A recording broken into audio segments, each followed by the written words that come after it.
Hey guys, how's it going? Welcome to this installment of Mike's Vehicle Vlogs. Thank you so much for joining me today. So it's really hot outside today. It's too hot to do anything. It's a little over 90 degrees. I'm not going to work on the Aztec in this heat. All week for the most part it's supposed to be warm, and starting tomorrow it's going to rain for the next 2 or 3 days anyway. Yeah, so it's just really miserable feeling outside, and I was outside all day at work, so I'm just done with the heat today, and I wanted to do a vlog, but like I said, too hot to do anything outside. Didn't want to stick around work and do backlot cars in this heat, but I do want to do a backlot video here real soon. I just figured let's try to do a video inside today. So here's what I came up with. Every now and then I will scroll through the comments that you guys leave, obviously, and sometimes I'll just, look way back and stuff like that. I'll just kind of scroll on down and look at all the comments, see if maybe there could be anything that I've missed and whatnot. And every now and then I get a comment where somebody is telling me that I have provided misinformation, and I have. I know this to be true. Everybody makes mistakes, and that's including me, for sure. But yeah, every now and then I'll come across a comment, and somebody is, sometimes I don't know if they're trying to just, prove me wrong, or if they're trying to be rude about it. But some people are also genuinely just, correcting something that I may have misinformed about, and that's absolutely fine. A lot of these mistakes, come from the Mike's Vehicle Spotlight videos, and sometimes I don't know what happens. I try to do my very best when I am going through the research of the vehicles, and I'm editing it all together. And even at the time, when I go to watch the entire, finished product, even before I actually render the product, I'll sit through and I'll usually watch everything. And somehow, every now and then, a mistake will still slip by, and I apologize for that. As much as I hate making that kind of mistake, it's been done, and it'll probably continue to happen. But I try to do my very best at bringing you guys accurate information, obviously, about the vehicle at hand in the video. And if there has been misinformation, again, I apologize. So it gave me the idea. What I did was I kind of went through all of the comments just over this past year. So from the time, right now, this is August 6th. We're recording this video on August 6th. So from today to a year ago, like this entire year from today's date, I decided to go through the comments, and I picked out a couple of mistakes that people have said I've made. And I'm going to, these are the ones that stood out to me the most, and we're going to look at where the mistake may have been made and see if this is, a mistake on my part, or if the person who was trying to correct me may have been wrong also. So these are just items here that we're going to look over, and we're going to see if it's my mistake or if there was no mistake made at all. I thought this would kind of be an interesting thing. So it kind of gives me a chance to maybe right some of the wrongs that I have presented to you guys, from whenever. So this very first one that I came across was actually from an old MVS feature from 2012, I believe. This was for the 2012 Chrysler 200S convertible feature, in which somebody left a comment and said that the Chrysler Sebring was in production until 2010. So I got the video pulled up, and I want to see if maybe I led you guys some misinformation, maybe saying the Sebring wasn't in production until 2010, if the Sebring was out of production before, out of production after, whatever. But somebody left a comment and said that the Sebring was in production until 2010. So I got the video queued, and let's go ahead and just see if this mistake has been made. Today's MVS shines on the new 2012 Chrysler 200S convertible.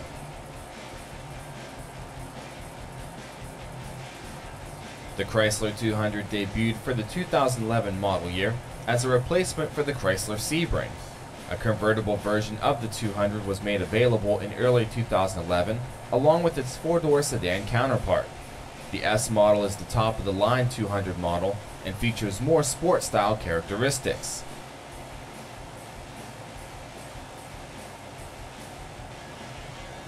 I think that's it for the intro of that. Okay, so nowhere in there did I really say anything about the Chrysler Sebring being in production, in 2011 or anything. The Chrysler 200 was indeed brought in for 2011, and it was replacing the Chrysler Sebring. So the Chrysler Sebring's last model year was indeed 2010, and I don't really think that there was any mistake there, because I feel like I kind of clarified that when I said the 200 replaced the Sebring for 2011. So honestly, I don't think that there was a mistake there. I'm not entirely sure why somebody had thrown that into that comment there, but the Chrysler Sebring's last year was indeed for 2010, and the 200 was brought in for 2011. So I think we clarified that one. So the next comment that I came across down this list was in regards to the feature that I did on the 2011 Hyundai Sonata. And I actually found this twice as I was going through the comment list. And I had two different comments saying that the Hyundai Sonata that I was filming was not the same body style for 2009 and 2010. So basically, I made it sound like this generation Hyundai that I was filming came out for 2009 and 2010. So I'm going to go back to the Hyundai Sonata video, and we're going to cue that, and I want to see exactly what I said, and we'll look into that matter at hand. The Hyundai Sonata midsize sedan was introduced for the 1985 model year. It was only sold in a few countries and received poor reactions. The second generation Sonata was considered to be the original Sonata and was now introduced to the US market. Today, the Sonata's 7th generation was recently introduced for 2015. Our 2011 model is the 6th generation model, which debuted for the 2009 model year. The GLS trim is the base trim out of 3 trims that were available for... Okay, so there it is. For some reason, I did say that this Sonata debuted for 2009. And yes, I do believe that is false now. If I Google a 2009 Hyundai Sonata, and I look at the pictures real quick, and yes, it is definitely not the same body style as the one that was there. If I change this to 2010, we still have the Sonata with the blocky headlights and such. So 2011, which was, yeah, the model that we were looking at in the feature, definitely had the current body style at that time, the one that I filmed. So that started that generation, and I, for some reason, said it was a 2009 generation, but that was completely wrong. So that there was a mistake on my behalf, and I'm glad I was able to clarify that and rectify the correct information there. The next one that I came across was actually on the 2004 Pontiac Grand Am GT video that I did for Mike's Vehicle Spotlight. I came across a used 2004 Grand Am, and as you guys know, I not only love Pontiac, but the Grand Am of the last generation Grand Am was always one of my all-time favorite Pontiac models, and for MVS I had to do a proper tour of the Grand Am. However, somebody mentioned in the comments that I was wrong about some of the engine information. I said that it was a 24 valve engine and not a 12 valve. I do know this to be true. the 3400 V6 that is in the Pontiac Grand Am is a 12 valve engine, not a 24. I know this, actually I've always known this, and I want to go back to that video and see if I said 24, and if I did, I honestly don't know why. Maybe it's because like a lot of V6 engines that I have put in through Mike's Vehicle Spotlight and stuff, they all nowadays usually have 24 valves, so it probably just stuck in my mind. If it's a V6, it's a 24 valve. But the 3400 V6 is definitely a little more old school. It's you know, overhead valve engine, and there's 2 valves per cylinder, and I can definitely you know, believe this to be true. I've always believed it to be true, but I have an Aztec with the same engine in the driveway, and we tore it apart, and yes, there is indeed 2 valves per cylinder, so that's you know, 2 times 6 is 12. So I'm going to go to the part of the Grand Am feature where we focus on the engine, and I want to see exactly if I said 24 valve, and if that is a mistake that I have yet made again. GT models are powered by the 3400 3.4 liter 24 overhead valve sequential fuel ejected V6 with ram air performance air induction. Yes, I did indeed say 24 valve, and again, I'm sorry. I can't believe that I did that. That should have been a no-brainer to me, because as much of a, you know, Pontiac fanatic, and overall I love that engine. If you can keep those engines running properly, and you know, not letting the head gaskets fail and destroy the engine, they're excellent engines. You can make them run forever as long as they've been properly taken care of. But for me, you know, all the years that I have been obsessed with Pontiac and this engine in particular and such, I'm really surprised that I said 24 valve and not 12. So I was indeed wrong in this feature, and yes, that person was correct, and I knew I was correct, or that they were correct when they left the comment. I just wanted to see if I did indeed say 24 valve in the video, and I did, so I'm sorry for that. Another MVS feature that was mentioned in this comments here was the 2016 Ford Explorer XLT video, and somebody commented and said platinum, you know, they basically said I probably got trim levels mixed up here. So they're saying in the video, when I was talking about the trim levels, I said the top of the line was the titanium model, when it should be platinum. It should be platinum as the top of the line. So I'm going to cue the 2016 Ford Explorer MVS feature, and I want to see if I did say titanium and not platinum.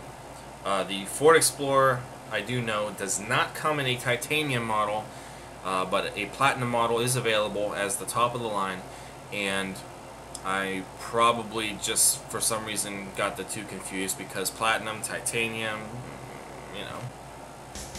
Today's MVS shines on the 2016 Ford Explorer XLT.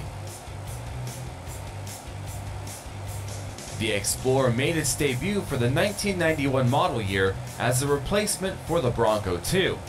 The mid-size sport utility vehicle quickly went on to being one of the most popular vehicles on the road. For 2011, the Explorer went into its 5th and current generation as a full-size crossover built on a unibody structure. It is placed between the larger Ford Expedition and the smaller Ford Edge models.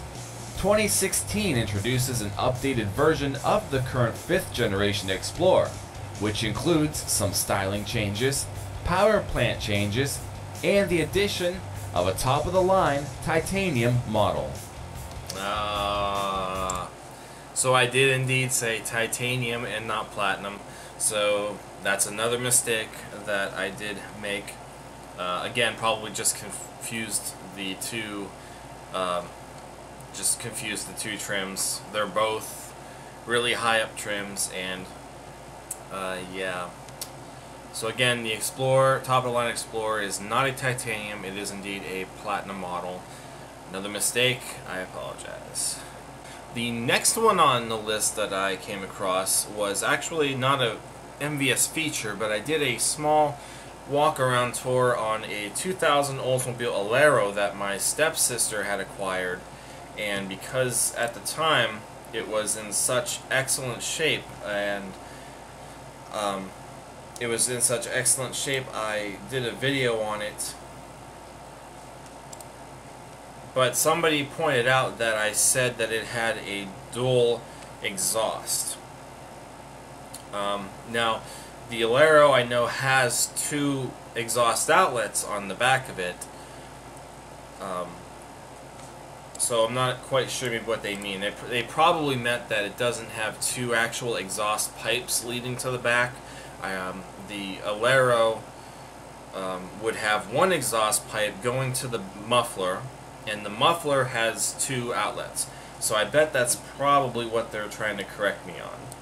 You can tell how old the Alero is the 99s and the 2000 models had this smaller Oldsmobile name on the trunk lid. I think in '01 they put a larger Oldsmobile name there. So that's one way to tell. Also got dual exhaust. Okay, so that's probably what they meant. The Alero does not have dual exhaust, it just has dual exhaust tips coming off of 1 muffler. So that's probably not necessarily a mistake. I didn't really look at it as it being 1 exhaust. I saw 2 pipes there and just automatically, I just think it's dual exhaust. But I know exactly where they're coming from now. Just 1 exhaust pipe on the Alero going to the muffler as seen there, and there happens to be 2 exhaust outlets off of the single muffler. So not dual exhaust, just dual exhaust tips. Here's a big one that was more recent, and I know for a fact that this was a mistake on my part, and obviously I can't really go back to the videos and fix them now.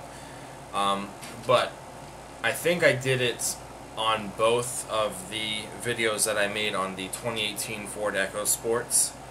Somehow I was led to believe that the Ford EcoSport, which is like an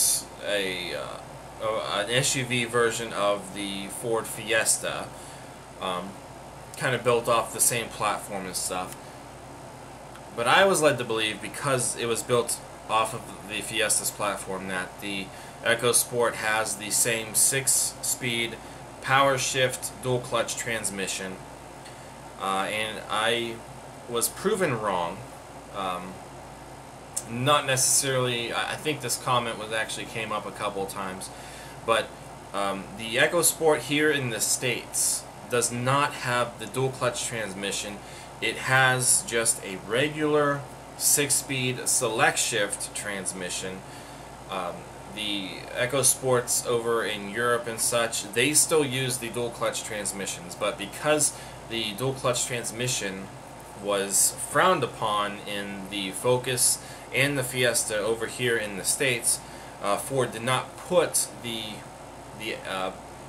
dual clutch transmission into the new EcoSport. They have just a standard 6-speed select shift automatic transmission, and I wish I can go back and correct all that, because in my MVS feature, and I do believe in my test drive vlog of the EcoSport, I'm pretty sure I mentioned that it had the power shift transmission, and it does indeed not. So I apologize for that mistake there, and that's it. The next comment that I come to is actually in regards to my wife's old '99 Toyota Corolla. I had a video of the power steering pulley, which the power steering pulley was getting loose, and it was making this really obnoxious noise. And I think did 2 videos, where the first video I'm trying to figure out exactly what the noise is, and the second video I found out, crawling up under the car and actually tightening the pulley, and that actually seemed to fix it, until it decided to come loose again, like a month or so later. So that was just a reoccurring thing. But somebody commented and said something about how bad the power steering fluid looked around the reservoir, and you know, I mean, yeah, it's an old car, and the power steering fluid was probably never changed in it. Honestly, I don't think too many people actually change their power steering fluid. But anyway, that's beyond the point. Somebody said that the Toyota used Dexron 3 as power steering fluid. And I was kind of confused by that. I actually commented back to them and I said, Toyotas do not use Dexron 3.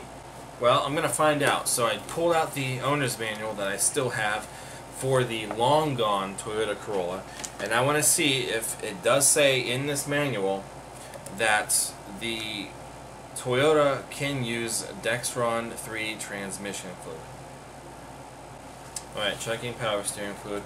Check the fluid level through the reservoir. If necessary, add automatic transmission fluid, Dexron 2 or 3.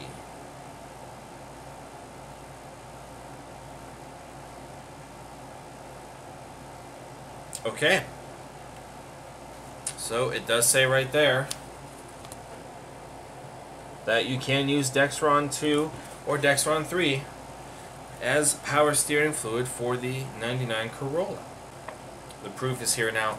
So apparently you can use Dexron 3 transmission fluid as power steering fluid for your 99 Corolla. So that's, even though it's useless information to me now, just one more thing that we looked at, and one more thing that I made a small mistake on. So now this comment here kind of boggled me because it really doesn't have to do with anything that I said in a video, but it was in regards to my mom's previous 2004 Chevrolet Malibu Classic. And I know a lot of people have been jumping on the comments and saying that the Chevrolet Classic was not an actual Malibu. I've gone through this numerous times in some videos, and I say this because it is a Malibu. They just changed the name because, well, let me put it this way. The body style of the 2004 and 2005 Chevrolet Classic is the same exact body style as the Chevrolet Malibu from 97 on up to 2003. In 2004, Chevy came out with an all-new Malibu, the one that I refer to as like the square, awkward-looking Malibu. But they kept the older Chevrolet body, the Malibu body, renamed it the Classic, and they only used it for fleet purposes. So rental car companies, you know, other types of businesses, you know, basically that was the only purpose of the Chevrolet Classic, was it was a fleet vehicle, and they kept it for 2 years. And that's why I always call it the Malibu, because it is a Malibu, it's just badged differently. It's the exact same car as the 97 through 2003 Malibus, and that's it. So I always called it the Chevrolet Malibu Classic. Its proper name is the Chevrolet Classic. I know that. But somebody left a comment and said that that car was not it was not a Malibu Classic. It was a 2003 Classic. And I don't know why this comment came about. I know what the car is because it was my mom's. I was there when we bought it. I've done all kinds of maintenance to it stuff. I know what year the car is. So somebody was trying to tell me that the car was a 2003 Chevrolet Classic, when indeed there was no 2003 Classic. It was still known as the Chevrolet Malibu in 2003. But why would I not know what year my own car is? Now, yes, of course, I still have all of the stuff to the Malibu, even though the car was traded in. I kept one of the keys, because that's what I do, collect things. But this is the original key tag from the day that we bought the car. And they wrote 2004 on it. They did mention it as a Malibu, not a Classic. So see, everybody else thinks it's also a Malibu. But that said 2004 on it. The owner's manual itself says 2004 Classic on it. the window sticker from the dealership. The dealership that printed this out and put this on the car when we bought it says it's a 2004 Chevrolet Classic. 2004. And last but not least, the official GM original window sticker for the car also says that it is a 2004 Classic. What other proof do you need? It's a 2004 Chevrolet Classic. I did an MVS feature on a 2012 Cadillac CTS. This was a while ago. But somebody left a comment and said that the air extractors on the front fenders were actual air extractors. I said that they were faux extractors. At the time, I did not think that they were real extractors. So I'm going to pull the video up and we're going to see if maybe we can get a look at these extractors, and maybe now I can tell if they're going to be real or not. There are faux side air extractors placed on the quarter panels wrapped in chrome accents. Alright, well, I guess looking at the picture, and I know it's kind of rough to look at, I guess those are real. If what I'm thinking, you can see a little bit of the white in the slots. So the white is most likely the back side of the fender. I don't know why I would have thought that those were fake air extractors, but I guess taking a better look at this, they do seem like that they would be real. So that could be a mistake that I've made. We're going to say that yes, those are real extractors. So yeah, just another small error on my part. Yeah, we'll say that those are real. They do look a little real now that we take a better look at them. There was a comment that was posted on the 2005 Ford Taurus review that I did. That was a long time ago. Way before I even started Mike's Vehicle Spotlight. It was literally the second, either second or third car review that I have done. And I cringe watching it nowadays. I don't really think I made a mistake in this one because I kind of skimmed through the video real quick. I didn't watch the entire video because I didn't want to sit through it. But somebody left a comment saying that the 1986 to 2007 Ford Tauruses were all mid-size models, and the 2010 and up Taurus models are full-size. So I don't think I actually mentioned it in the video, but I kind of, like I said, it's kind of skimmed anyway. I didn't see where I may have said anything that wasn't true about that statement, because that is true. 1986 to 2007 were all the smaller mid-size Tauruses, and when the Taurus actually came back in 2010, it was a full-size model. It was definitely a lot bigger. So I can't disagree with that statement or that comment, and I don't know why it was there, because I didn't really see anything that said that I did not say that correctly. But we'll just clarify it anyway. That comment is correct. 86 to 07, mid-size. 2010 and up, full-size. Absolutely correct. So the next comment was in regards to the 2014 Jeep Grand Cherokee Laredo that I had filmed for MVS. And there seemed to have been some sort of confusion with the four-wheel drive setup on this particular Grand Cherokee. Somebody commented on the video and said that this Grand Cherokee did not have four-wheel drive. It was not a 4x4 model. And I don't really understand why, because well, for one, it said 4x4 on the vehicle itself. So it was a 4x4. So I think the confusion with this is it stems down to what 4x4 system it has.